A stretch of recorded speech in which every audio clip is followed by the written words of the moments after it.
Nyakorongo juang dakika oskadha paga uchiel tok sa chiela mano marokinye gisani machiegde tok marwa e chenro mar piny okiny makawuono daro bilo mbaka kaluore koda tije mabende duol mar IPOA osebedo ka chwalo e pacho ka. Duol mar IPOA en duol marango kendo nono tije mago bila e pacho ka. Ikin thuolo mokalo gisebedo ka giyudo seyo mopogore kaluore koda tije mabende gisebedo ka gichwalo. IPOA bende wacho ni pok mano mar omenda mabende ichiwo negi mar mondo mi gichwal godo tije magi bende mosebedo ka kelo negi achiedh nade makoni kod kocha. Jumani ne giango chenro mabende gintiere godo mano mar chwalo tije gi e kind thuolo mar higni 5 mabiro chakre higa mar 2025 nyaka rom kanyo higa mar 2030. Okiny makawuono nyakoram gajuanga ayudo thuolo makende mabende adhi bedo ka bilo mbaka koda commissioner kaduol mar IPOA mano mong'ere kaka commissioner Ken Williams Nyakomita OGW entiere county ma Kisumo. Adwaro mar mondo mi atudra kode achiel kachiel. Commissioner kinyalo mana winja amosi ni oyawre gino mara ni county ma Kisumo uchio makare machiegni TWAK.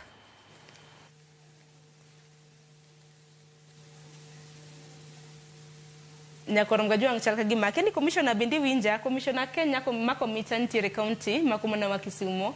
Commissioner nyalo winja yo makare. Aparo nyakorongo juang kaluore koda achiedh nade makoni kod kocha ntiere. Kata kamano jumani nyakorongo juang duola mano mar IPOA nochiwo yanga chenro mabende gintiere godo e kind thuolo mar higni 5 mabiro nyaka rom kanyo higa mar 2030. Giywago reyo kaluore koda nok mano mar omenda mabende ichiwo negi omenda mabende giwacho ni tin ok ginyal chwalo godo tije magegi e yo makare. Oyinyana ka chenro makamano nadhi mbele. You have to prioritize adequate resourcing of oversight institutions in Kenya. That includes IPOA, Kenya National Human Rights Commission, and other oversight institutions. We cannot use lack of funding to cripple institutions like so critical to oversight and governance in this country. Without resourcing, accountability is just a word on paper. I must emphasize that the resourcing of IPOA is a constitutional duty considering the critical role it plays. When IPOA is underfunded, it is the Kenyan people who are denied their constitutional right to seek accountability in policy. Having flipped through it and listened to you and the presentations made, the biggest challenge you'll have in terms of adherence to what you envision here and their full implementation will be resources. My chair confirms to me to tell you that in the discharge of its budgetary role under the Constitution, Parliament and particularly the National Assembly through the committee in which we serve will give you the resources you need to push through. Nyakorongo juang mano chenro mabende notimore kanyo chieng' tich ariyo mar jumani e kinde mabende IPOA nachiwo chenro mabende gintiere godo. Winjo kanyo kaka Isaac Hassan Oloso mano jakom mar IPOA kaka oloso kanyo kaluore koda achiedh nade mabende gisebedo ka gintiere godo. Wach mabende osir koda ogai mano mar doho Martha Koome kanyakla kod jaod bura e county ma Homa Bay mano jaod bura ma Homa Bay town Opondo Kaluma. Gisani nyakorongo juang atudra kod commissioner mano ma IPOA commissioner Ken Williams Makomita ma agina ni winja gisani commissioner amosi ni oyawre gino mara ni koro wawinjore yo makare inyalo mana nyiso ni county ma Kisumo chiew nade.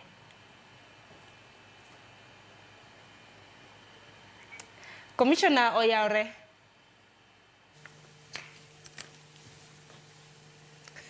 nyakorongo juang ago mos kanyo chal ka gima commission ok winjo kata kamano nyakorongo juang ponono ni ntiere koda ote mora mabende diher mar mondo mi inge kaka IPOA osebedo ka chwalo tije maggi ma okang' mane bed ni yoro wabiro bedo kwatwa kod commissioner e kind thuolo mar sa achiel mabiro kane yo matin mar mondo mwane nanena kaka tudruok marwa gi commissioner biro bedo.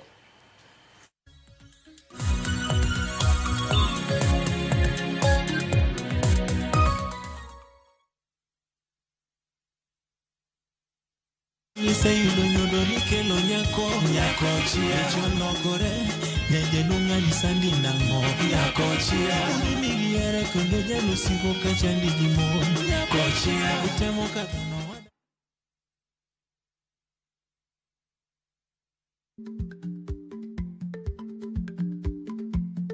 Jarik ni jamuod nyoyo gi goyo.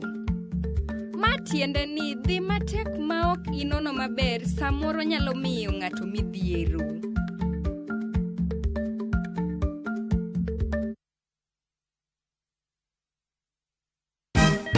Siku njema huonekana asubuhi. Kabisa Nwari amangana gao. Seti him. Chamige. We museo. Kenya nzima tunasema jambo Kenya. Wax tiki taka. Twende sana my people. Hapa ndo nyumbani kwa muziki wa Afrika Mashariki na malezi ya vipaji. Sasa tuko tayari ku drive on. Mibibi na mijize. Leteni porojo sasa. Kwa habari za kuaminika kutoka kila pembe ya nchi. Are you ready? Leo kati ya Ingwe na Gor Serikali. Hapa ndio home. Radio Citizen, radio number 1. Radio number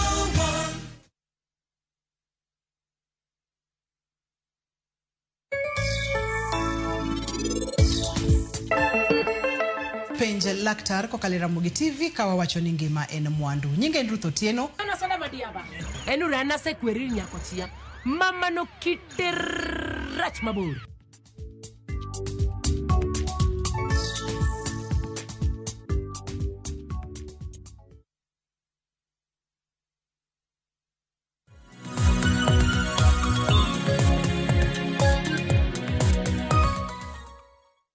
Nyakorom gajang wacho ni weche molos koda lwet dhano nyaka bed koda ng'ikruok makoni kod kocha. Guni mos kaluwore koda mano geno marani sani koro waseloso tudruok e kindwa kod Commissioner Ken Williams Nyakomita mabende nitiere county mano ma Kisumu. Commissioner arwaki ni machiegni e chenro mar piny mos ahinya kaluwore koda ng'ikruok mano mar duol machiegni mos jopiny. Erokamano kabisa. Mana kamano kwa chako odo chieng' tich ariyo mano mar jumani IPOA nuyango chenro mabende untiere godo e kindi thuolo mar higni 5 mabiro chakre higani nyaka rom kanyo higa mar 2030. Kiler ne jopiny ni gin chenro mage mabende IPOA ntiere godo. Erokamano, IPOA nigi chenro mang'eny ahinya. Kwa dok piny kwa ng'iyo kaka IPOA nolosi. King'iyo higa mar 2007 gi 2008 sana sana bang post election violence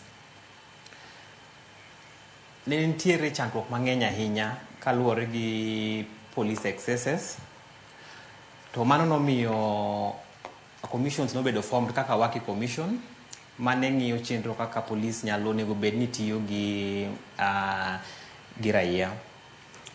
Then bang'e king'iyo 2009 ne nitiere kendo Ransi mane be task force mane ng'iyo kaka police onego bed ni tiyo kendo ne gi propose ni mondo wach IPOA ni onego bed ni ikelo ne jopiny. Koro 2010 ema bank constitution kobedo form to koro ne demand and accountability ne very very important. To in the constitution kanye kuma koro ne tich mar IPOA be okele. Koro 2011 no puodhe then by 2012 koro ne wachako tich. Koro kwa ng'iyo chenro manyocha wan go kata kaka koro ne tiyo kuom higni 5 mabiro, IPOA nigi chenro mar jopiny nikech gima lich ne jopiny kata gima lich ne dhano moramora ni seche duk to ngima en gima important. To ngima ni wang'iyo ni Kenya kae jok manigi teko mar tiyo gi bunde gin mana police kende. Koro mondo mi wang'i kaka police be tiyo gi bunde no, wan gi chenro wabro ng'iyo ni police kaka gitiyo gi bunde ni. Be gitiyo gi bunde ni kaluwore gi constitution marwa. Koro gima ng'iye chenro ma koro wapango mar higni 5 ni, achiel en police accountability. Ni police nyaka bed accountable to their powers momigi e constitution. Article 244 is very clear kaka police onego bed ni tiyo then kendo gibe gin gi policies gimonego bed kaka gitiyo. Koro wadwa ni wang'e ni kaka gibed ni tiyo kaka ondik e article 244 gi their acts no. Chenro no nyaka timre kaka dwarore ma onge badhi moro amora monego bed ni wuok e wach chenro no. Koro wabo ng'iyo kendo kaka onego bed ni watiyo gi jomoko madwa ni mondo wakonyre kanyakla nikech wa realize ni in the previous act or previous strategic plan ne onge donjo ahinya gi jopiny mondo jopiny onyiswa nikech wadwa ni mondo jopiny be duond gi owinjre ni to gin to ere kaka onego bed ni gidwaro mondo polis oti kodgi. Koro wadwa ni mondo wayaw nyaka ofise moko madhi a beach nikech wan mana office ochiko kende seche mawuoyo sani to wadil gi polise 120 police officers against only 9 officers. Koro chenro ma wan go ni strategic plan ni en gima bro konyo jopiny kendo bro nyiso adiera ni ka polis ok otimo gima kare to jopiny nigi uwezo kendo gin gi teko ma ginyalo dhi e IPOA online kata IPOA offices mondo gi report wachno. Erokamano ahinya. To commissioner samoro nyalo mana nyiso ni pogruok mane ma chenro ni nitiere godo kopogore koda chenro ma bende nitiere godo e kin thuolo mar higni mosekalo nikech seyo osebedo kadhinu kaka IPOA nuko osebedo kutayo chenro mag weyo makara ahinya to nono kako obila osebedo katiyo kod oteku mathoth. Erokamano. Koro chenro masani ma koro wan go ni chenro mosakalo ka wasebet kwa ng'iyo mana kaka polisi onego bed ni tiyo lakini ok wang'i outcome ni bang' kaka gitiyo no tang'o monego bed ni watimo kendo ma wanyalo konyo go polis be mondo oti maber nikech symptoms ema ji ng'iyoga ni to polis ang'o miyo polis ok ti maber to ok wang'i ni ang'o mamiyo polis ok tim gima onego bed ni timo. Koro chenro ni wadwa ni mondo wang'i ni ang'o mamiyo polis ok ti to gin gi act gin gi SOPs gi monego bed ni gitiyo. Koro chenro ni kendo koro wang'iyo kendo leadership margi e tendruok ka chakor malo ka ridre nyaka piny ma koro ng'ato ka ng'ato bro bed answerable. To kendo chenro ni gima kendo wasatimo kendo chenro ni wan gi gima iluongo ni regulation. Koro regulation ma koro wadwa ni kendo wa enforce chenro ni seche ma police nigi raia nigi chandruok moro amora to gik moko ka P3 gin ga chandruok. Koro P3 e regulation wan gi P3 koro ok ochuno ni nyaka raia odhi e police station kata in a government entity mondo yud P3 ni. Koro regulation wan gi P3 ma koro raia nyalo kawo P3 onya download then odhi kode e hospital mane ong'iye no to daktari sign ne then koro P3 no nyalo wuoga to tero odhiga kata koro odhiga e police station then from there kane police emano timo maundu no to koro police inyalo maki kendo wanyalo tere nyaka court mondo process no dhi nyime. Koro ok en gima tek kaka chon ma koro ni P3 ng'ato wuotho for even 1 week kata several days komanyo P3. Apart from that kendo kata postmortem form IPOA nigi postmortem form e regulation wasani moko chuno ni nyaka wamany postmortem form kumoro amora. Koro raia nyalo kawo postmortem form from our website onya download then the pathologist ma ng'iyo ringre mar ka ng'ato othono nyalo dilelila gi that postmortem no. Koro gik ma wan go e chenro masani ni opogore kabisa kendo omedo strengthen kata relationship marwa gi jopiny kendo police be nikech gima wadwaro ni mondo police gi jopiny kik wabed gi pogruok maduong' ahinya. Koro pogruok maduong' mosebet no wadwa ni kendo wakele machiegni mondo police koneno japiny kaka ng'at ma ondike tich kendo ng'at monego bed ni timang ng'at monego bed ni oserve a lot of integrity a lot of love also. Lakini nyako mita e chenro ma bende untiere godo no. Akeni bende untiere gi chenro mano Maria Robadu mar mondo mi ubede gwenge mopogore nikech aneno ka IPOA un mana e gwenge 9 kende. Tiwacho ni mantiere koda 3000 police facilities. Akeni mane chenro ma bende untiere godo nikech mar mondo mi kik bed ni un mana gi police jopiny bende nyaka unywake iye. Akeni en chenro ma untiere godo wantiere koda gwenge 47 un mana e gwenge 9 kende. Wach madiwache gimana?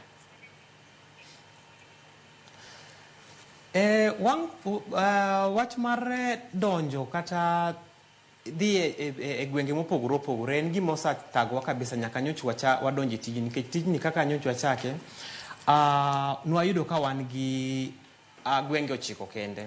To gwenge 9 gin gwenge matin kaka Kisumu ka wan mana Kisumu. But koro Kisumu wang'iyo counties 6 to wan mana base Kisumu. So mano nyisore ni ng'at mani Kuria kuchocho, ng'at mani Kisii kuchocho, ng'at man Homa Bay mondo mi yud physical offices nyaka bi mana Kisumu kae.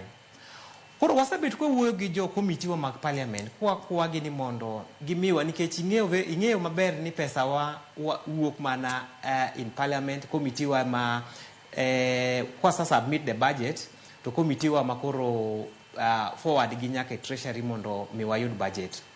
Mana kaka nyocha kata jatendwa wacho ka nyocha launch chenro makoro wan go mar higni 5 ni wacho mendo sabet chandruok ahinya nikech mondo mi waya office kumoro amora nyaka wayud pesa ma yaw go office nikech office dwaro jotich, office dwaro kendo office mar physical location. Nyocha parliament omiyo office moko 2 makoro waparo yawo sanie to kendo wapango mondo wadog irgi mondo wakwagi kendo office moko nikech mondo mi jopiny oyud services e sama kare nyaka obed machiegni gi jopiny. Koro watemo matek kabisa mondo wang'i kaka within chenro ma wan go mar higni 5 ni kwa nyalo medo iga ka iga kwa nyalo medo kata office 5 iga ka iga, then one very sure ni by the end of our term wabro bet ni wasa spread in most of the institution most of the country. Lakini kendo gima koro watemo kendo ni koro wadwa wuoyo gi parliament kendo mondo wabede in a position mwanyalo bet gi Huduma Center. Koro kata ka wamanyo office to kendo Huduma Center be wantiere ma japiny ko dhi kao ID kata ko dhi report gimoro amora kwa DCI kata gimoro amora mobitimo e Huduma Center kanyo kata birth certificate to IPOA be ni kanyo manyalo miyo gi services kata nyalo nyiso gi tichwa mwatiyo. To bende kanuna ko koro wan gi geno ahinya ni un gi geno ne kin thuolo mar higni 5 di ubro bedo kuyaro badu e gwenge mamoko mar mondo mi umed kwana mag gwenge muntiere godo kuwuok 9. Samoro nyalo mana nyiswa ni samoro untiere gi hope kata geno mar dhi e gwenge maromo di kama.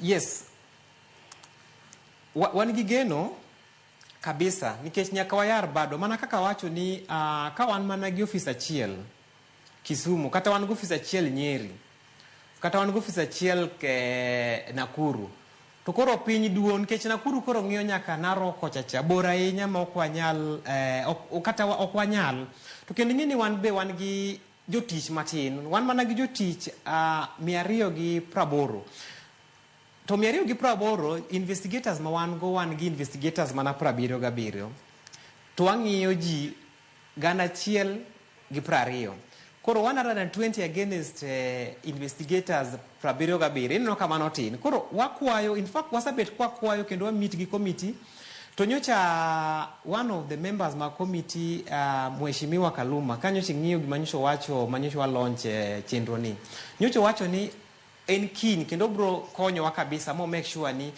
chenro otimore kaka dwa nikech wan gi staff ma well qualified nikech king'iyo onge kes mwasa lose dira ODPP kate court wan gi investigators ma are well trained gimwadwaro mani we need more support from also from the parliament which is our committee mondo wa make sure ni wachopo ne jopiny kaka dwarore kendo kaka act wawacho.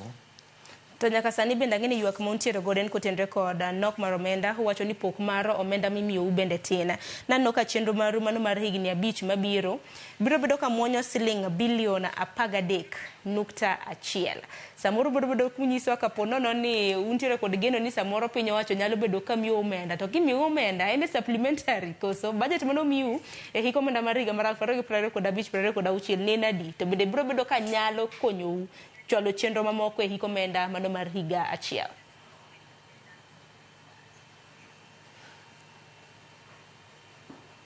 Erokamano, kwang'iyo budget mano miwa mokwongo ne tin nikech nwakwayo budget mar bilion 2 to nwayudo mana bilion 1, manyiso ni kata operation wa gik mwatimo nyaka koro waket piny matin.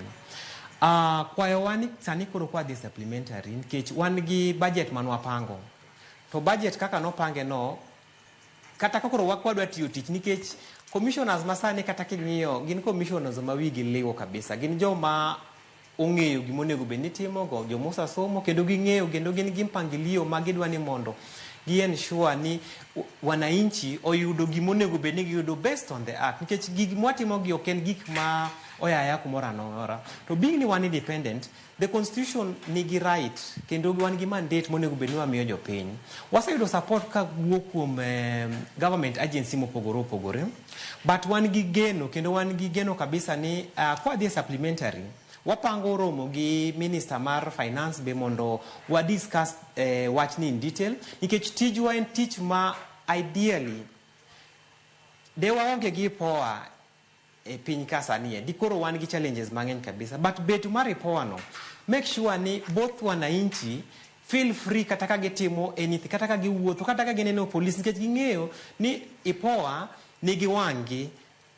To mondo mi wabed gi wang'wa kendo mondo mi wa support yo piny kaka dwarore kendo kaka act wawacho, nyaka parliament support wa kendo nyaka government ensure ni IPOA tiyo environment ma is conducive maonge wach moro amora, nikech kok wayudo omende moromo to jotich be nyalo amua ni ai kare onge tiende gi risk their life, ginyalo chako koro manyo tije mopogore opogore kuonde moko. Koro mane mwatemo mwanyalo ni mondo jok ma wan go maber, staff wan go maber matimo investigation kik walus gi, to kendo jopiny kuma gintiere kik wami jopiny thandre ahinya ni koro gimanyo services to wanyalo chopo kuma gintiere seche ma gin gi chandruok moro amora kindgi gi polise.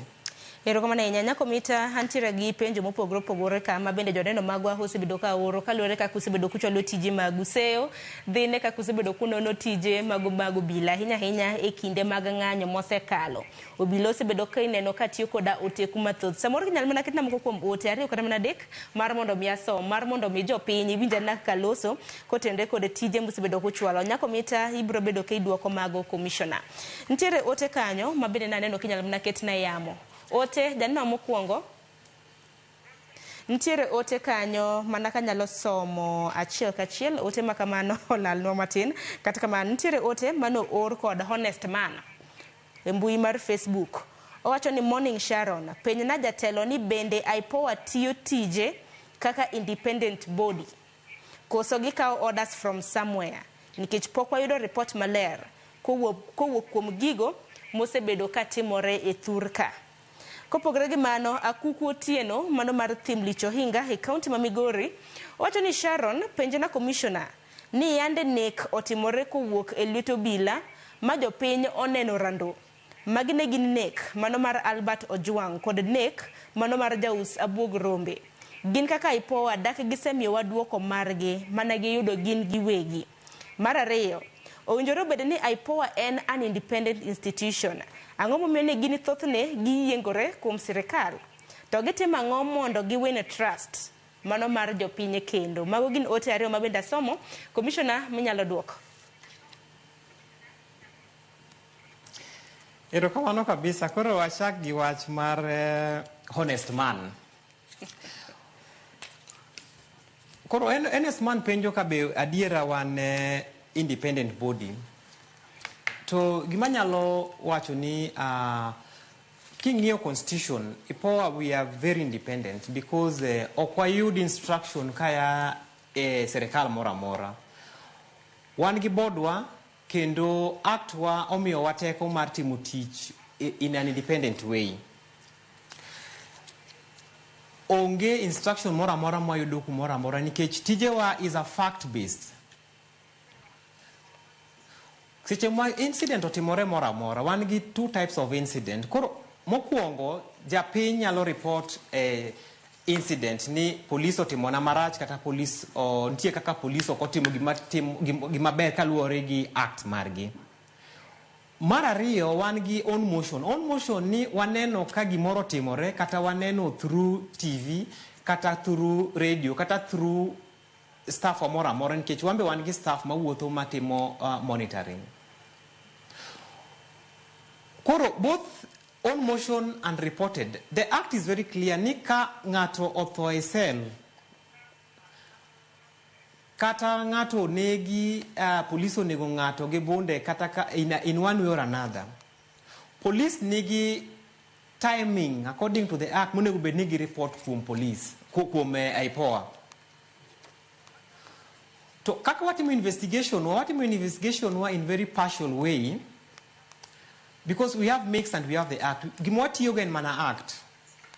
Koro onge instruction mawuok kumora mora kendo king'iyo kata ka kwasabet kwa tiyo seche mora mora ma incident owuok kwasabet kwa tiyo gi mbui kwa ng'iso jopiny ni incident owuok wasakawe kendo wanyalo follow from point A to point B.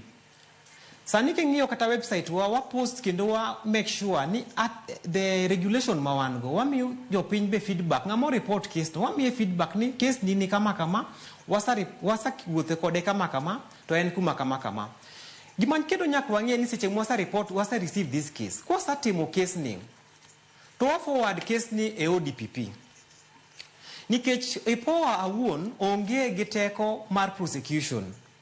Koro wan kwa sa investigate what forward kwa ODPP. Koro ODPP eman gi power kasani mar timo prosecution kendo mar prefer charges mwasa wachogo to the court.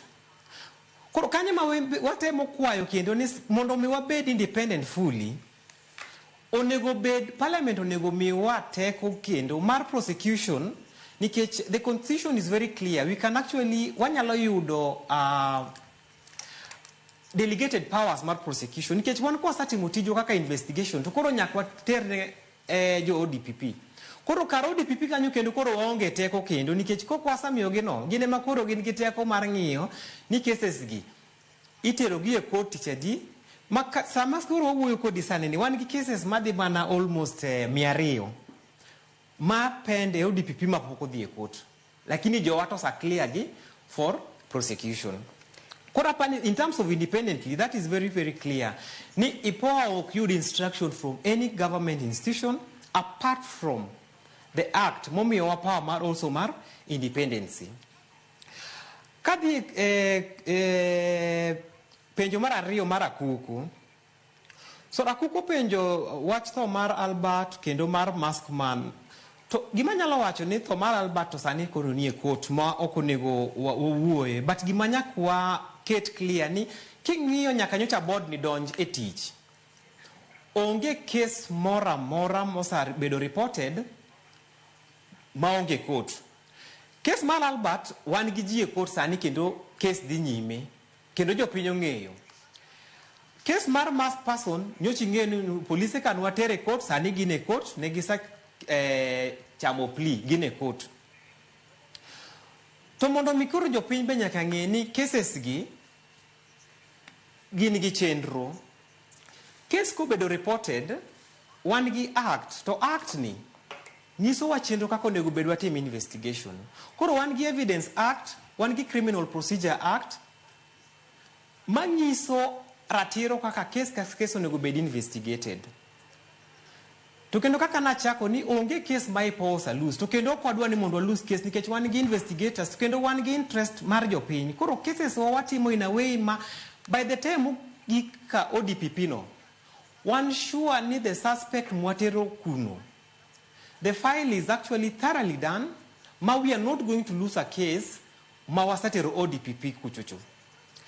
So in terms of winning of trust, manakaka Albert wacho no. Wadaro jopiny nikech tich mwatiyo ni watiyo ne jopiny kendo nego ononwa be ni nyaka koro wadonj office gi cases mwatimo en case mane ma gifil ni case ni okobedo forward ko ODPP to case moko osebedo forward ko ODPP then lwetwa be koro otwe nikech kosa forward cases ko ODPP onge gima koro wanyalo timo en mana ni koro wa keep engagement gi ODPP mondo kwa remind gi ni nyaka cases gi nyaka gibed forwarded for prosecution. And emomiyo kendo chenro makoro wan go mar higni 5 ni this public trust wang'iyo kabisa ni jopiny nyaka bed gi public trust mondo mi jopiny obed gi public trust en mani nyaka bed gi engagement gi jopiny nyaka ng'e ni IPOA ni tich ne gin tich ang'o nikech jopiny be ok ong'e tich mwatimo nikech nyoki neno kata seche moko manyocha Nakuru mane jo wildlife onego allegedly onego ng'ato Nakuru cha jopiny nokelonwa cases ni mae koro nyaka wang'i to waonge gi mandate kendo mar ng'iyo cases mar wildlife. Kwa ng'iyo wach ng'anjo kaka ng'anyo timore wan gi other entity mar coming on board wan gi prison seche moko biro support police wan gi jo wildlife wan gi jo Kenya Forest to kaka ing'e kaka mandate wawacho mandate wa wan mana gi only police ma onego bed nwa oversight koro seche ma jogi bobiro oriwre kanyakla seche moko ntiere confusion in terms of kak gimoro timore kata raia moro go raia moro kata onegi luwo jogi miyo wa chandruok ahinya emomiyo in our amendments masani koro wasa propose kata in this our chenro mar higni 5 ni mondo wakwayo mondo be wayud teko makoro wanyalo oversight entities te madili gi jopiny kendo mamako bunde kaka jo prison jo wildlife jo forest mondo mi ka gimoro amoro timore to waonge gi limits ni ok wanyalo investigate jogo.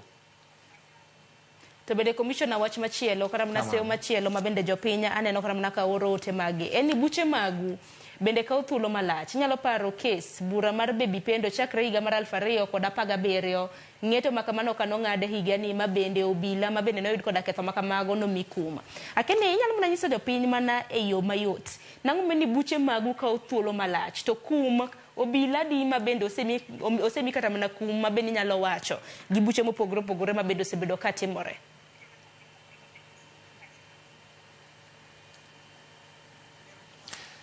Erokamano koro chenro mabor ma buche wate kao mana kaka na wacho ni wan kwa start investigation to forward file kaka baby pendo case ingeni en case ma is life in court to jowano satimo tijgi chon kabisa mo forward the file koro mana kaka na wacho kwa sa forward file ko ODPP jopiny onego ng'e ni cases mo sa forward file ko ODPP koro wan warito mana cases go court nikech koro waonge gi teko moro amora mar dhiro case madhi nyime nikech our work is to investigate and forward for prosecution koro kosa forward cases for prosecution koro ODPP gi judiciary koro mage jok ma koro deal gi this particular case nikech koro giza wuok e lwetwa to ka case ma wan go mapok wa forward ko ODPP kero mane case ma koro jopiny onego penjwa ni to case ni police no nego ng'ato kae to case ni poku forward kwa DPP poku forward for prosecution ang'omiyo to watemo mwanyalo ni cases mwayudo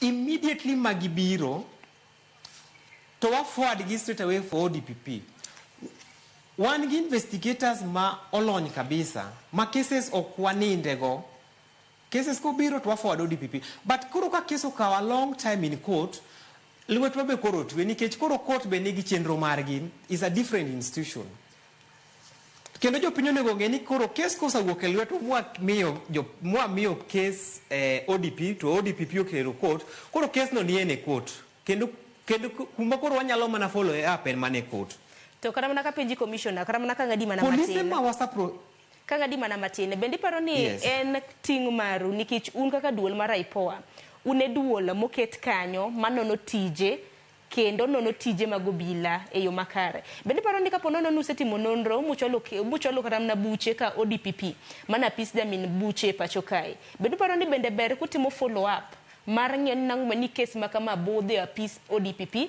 kar michwale bad migawo mar doho.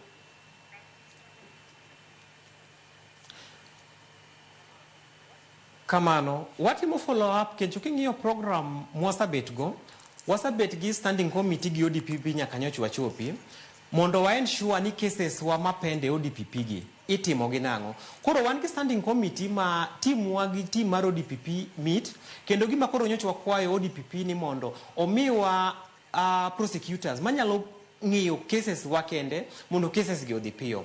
Nyocha kendo wabet gi meeting gi Chief Justice kwa ng'iyo chenro kaka cases ma wan go gi ere kaka inyalo chwal gi mondo gidhi piyo piyo mondo japiny oyud justice.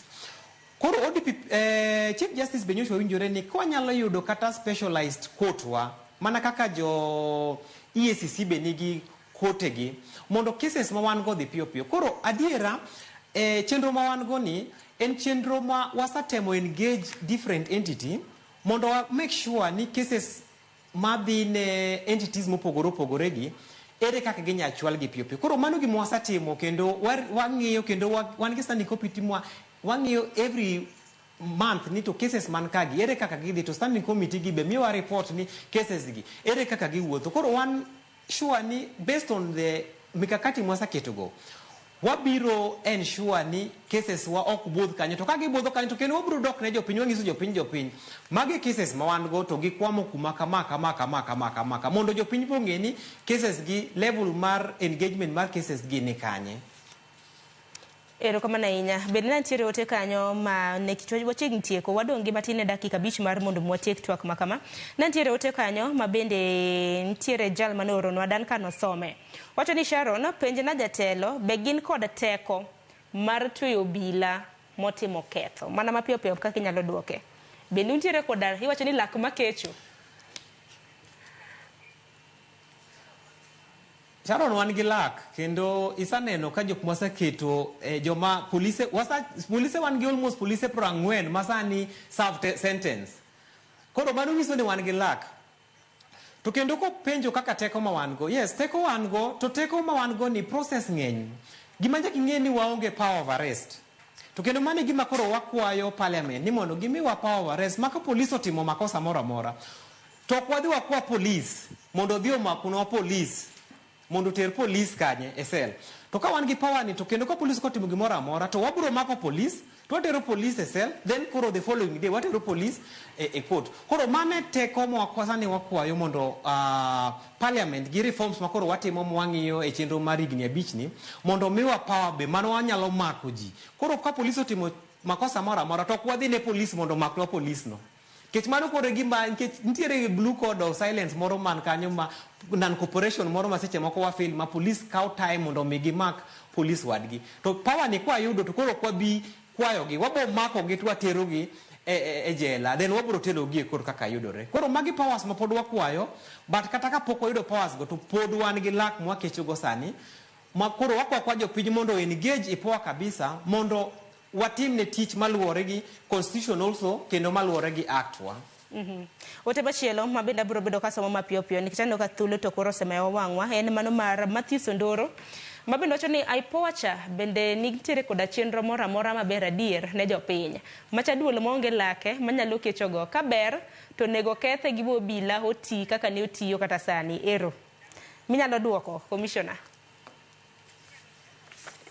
Anyalo duoko nikech ing'eni jopiny to ng'ata nyalo wacho gimoparo but gimo nyaka wang'i ni the key mandate mar IPOA mondo mi IPOA no bedo constitution. Alafu joma be osayudo ber mar IPOA ni king'iyo wan gi a lot of feedback from the public mosayudo ber mar IPOA ni to joma pok oyudo ber mar IPOA mokia adiera ni IPOA ni nobedo created mane mage jok makoro sani nigi chandruok mar IPOA emomiyo e chenro makoro wan go mar higni 5 ni wadwaro wuoth mondo engage jopiny mondo jopiny understand ni IPOA ni tich ne tich ang'o to ji adi mwasatero nikech close to 11 cases actually 11,000 cases IPOA process 11,000 cases to magi realize ni 11,000 gi magi police kende ok jopiny wadil mane gi police. Koro yes, IPOA nigi lak, but onego bed ni jopiny be understand ni IPOA tich ne gin tich ang'o. To can they also reach IPOA mondo ging'e ni tich wa en tich ang'o. But wan gi chenro maliw ma wadwa ni wawuoth e gwenge mondo wang'is jopiny ni tich wa en tich ang'o nikech wa realize ni jopiny ok ong'e tich ma IPOA timo emomiyo wayudo information mathin. Ka Kisumu kende, the uptake is very very high in Kisumu. Nikech jopiny osang'eyo ni IPOA ni tiyo tich ang'o. Koro wakwayo mani mondo jopiny ong'i ni mandate mar IPOA en ang'o mondo wa engage to kapok wachako wuoth to wabiro wuotho be kendo mondo jopiny ong'e ni adiera IPOA ni tich ne en ang'o to tije adi mwasatimo monego bed ni mondo wayud teko. To bende nyako mita kinde ka kinde bende samoro jopiny genoga mana ni tije muranga ahinya mano mar obila otendre kod oteku mathoth ma bende obila osebedo ka tiyo godo. Nitiere weche bende motendre koda mibadhi nikech urango kendo nono tije mag obila kidienje duto. Nitiere wach ma bende jatend migao mochung' ne weche mag arita Kipchumba Murkomen nowacho ka nitiere kaunti ma Homa Bay mano jumane mano kotendre gi kaka obila gi mibadhi. En korka en oneno ni miyo obila pesa mano mar mondo mi onyiew godo mo kaka dukete obed mo mar diesel kata petrol ok rach. Akeni kalure kaka in commissioner ka duol mar IPOA inene gwang' machal nade en mibadhi koso ken mibadhi jopiny miyo obila pesa. Kalure gi kwan kaka IPOA nikech wang'iyo conduct mar police be to nyochi neno ka koro waromo gi the chairman mar EACC ma deal gi anti corruption. To gima no wang'iyo gi chairman kendo gima kendo wang'iyo kendo ni watimo inspections be e police stations. Gima wasabet kwa dhiro kendo in reform ni mondo mi wayud police be matiyo kendo police matiyo ne jopiny nyaka be wakoro wa ensure ni police be obedo facilitated. To police bedo facilitated gi serikal maduong'. Koro serikal onego bed nikech washare be committee achiel ma bende wasanyiso the committee ni police onego bed actually onego bed facilitated. Koro in police station onego bed ni wan gi sufficient resources mag police gi ma koluong gi to they move and go and respond to the police nikech jopiny tegemea police to jopiny gi kende machulo police gi. Koro gima nyalo wacho ma ne jopiny kendo ne wach manyiso wachno ni adiera ma based on also recommendations mwasa make ni police station onego bed adequately resourced ma onge kwayo mora mora nikech kwa yao space no ni koro police nyalo dhi kata raia nyalo dhi miyo police gimora mora then kanye koro kuma koro police ok bitiyo nikech koro gibiro expect funds from jopiny. Koro police onego bed properly funded kan mafuta onego bed ni police nigi mafuta molomo to within IPOA wan gi migao moro ma iluongo ni inspection and monitoring.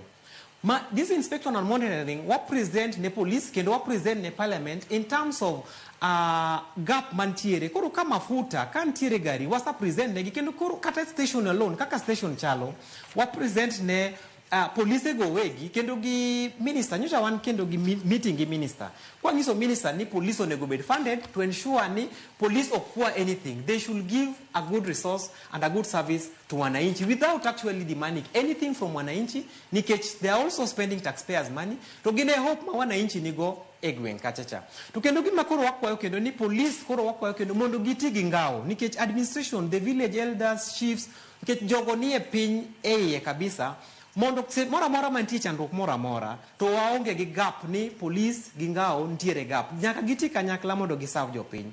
Koro wapodwa push mondo police oyude sufficient resources mondo kik bed wacha mora ni police kwayo mafuta kuom jopiny to gibedo funded gi serikal. Erokamano nyako mitatu mano miwaye morumo gi wach ni mogik kaluore gi thoro wach ma wantiere godo chenro ma untiere godo geno ma jopiny nego bed godo kowuok kuom duol mar IPOA kind thuolo mabiro de bed mane.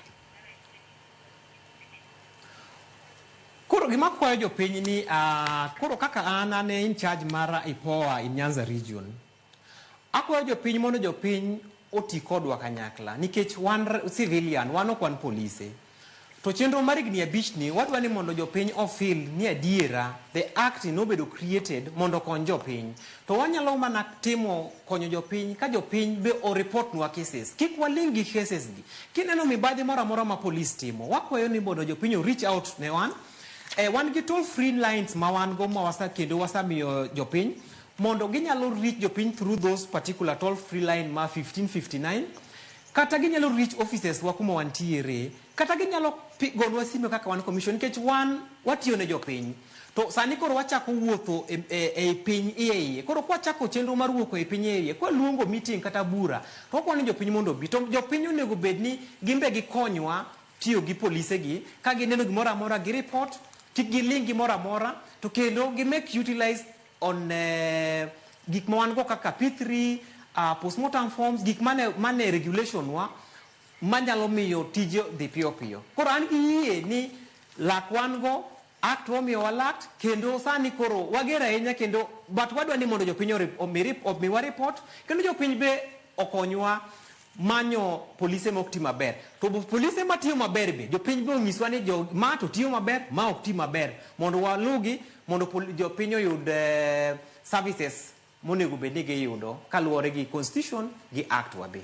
Erokamano ahinya Commissioner Aguni, erokamano ahinya kuom yudo thuolo mano mar twak kodwa. Okinyi ma kawuono achiel kachiel kintiere e studio marwa hi county mano ma Kisumo. Erokamano ahinya nyakoronga jwanga mano kanyo Commissioner mano Ken Williams nyakomita OGW mabende en Commissioner kadul mar IPOA dul maneno tije mag obila e pachoka mabende nalero na chenro mabende IPOA nitiere godo e kind thuolo mar higni 5 mabiro chakre higa mar 2025 nyaka higa mar 2030. Chenro mabende nagi yango jumane mabende biro bedo kamuonyo kanyo omenda mar siling bilion 13.1. Gikanyo makelo wa giko mar twak marwa e chenro mar piny kawuono chieng' tich abich. Mainsa ni chakre sani nyaka rom kanyo saa 3 mar okinyi. Chenro en mar ng'e jothumbewa. Okinyi ma kawuono Solomon Atito mabende watiso kaka Kafaya irono twak kanyo gi jathum mong'ere kaka Otis Bongesa mane mawaweyi godo warad kendo e chenro mar mbako romo saa 3 nyaka 5 mar onyango. Nyinga Sharon Ong'ao.